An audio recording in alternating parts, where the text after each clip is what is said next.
Right, there's another story on the front page of tomorrow's Australian headed Business Banks on the positives of saying yes. The article reads that the ANZ has become the first of the major banks to publicly disclose a donation of about $2 million to the Yes campaign for an Indigenous voice to Parliament, triggering accusations from the no side that banks don't really care about how tough people are doing it. We spoke earlier, of course, about banks complaining they have to keep regional branches open, and here they are donating $2 million to the Yes campaign. Interestingly, Wesfarmers chairman Michael Chaney said it was ridiculous to think that businesses would not donate to the Yes campaign. He estimated there are about 780 businesses made up of about 10,000 board members who have decided to put their shareholder money towards the Yes campaign.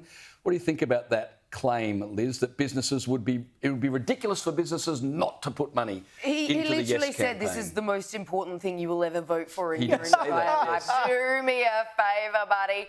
None of these organisations that I'm aware of, and I'm sure they would let us know if it was going well for them, have done well out of these kinds of announcements. There's now 780 organisations across the nation spouting, vote yes, because we all know how much the everyday person loves being preached at by multi-billion-dollar corporates. It's not like they've seen their stocks go through the roof or seen more customers flood through their doors.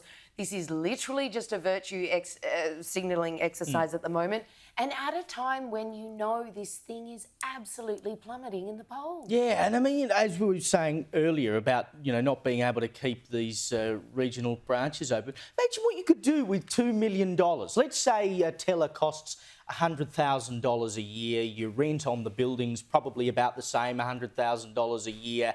Perhaps your manager's on $150,000 a year. By my reckoning, you could have about 15 staff in there and rent the building and have money left over. Doesn't that sound like a great idea to provide some services? Giving back to But no, we've got to give it to the Yes campaign. We've got to give it to the Yes campaign because it is so much more important as a bank than providing services to our customers. I just love that this news has come out while that Senate inquiry into branch closures is on. It'll be interesting to see if the senators mention that at the inquiry tomorrow. Here's the other story on the front page of tomorrow's Australian. Visa revamp to unleash boss battles. The article says employers have warned of a skilled foreign worker exodus from the regions to the cities under sweeping new rights being considered by the Albanese government, making it easier for migrants to shift jobs and extend their stay to make claims for unpaid wages or entitlements. Now, this news has come out of leaked government discussion papers where the Home Affairs Minister, Claire O'Neill, is intending to shake up Australia's migration system. Caleb, isn't the point of putting migrants in regional areas to not only use their skills, but to get skills into those places where, as we've been talking about tonight, we're crying out for skilled workers. So it's a perfect opportunity to boost the regions. Migrants are willing to do it because they just want to be in Australia. So I have to live in, I don't know, Toowoomba or Dubbo or wherever, I'm not sure where, but if I have to live there for a few years, I'm prepared to do that, whereas Australian residents would not.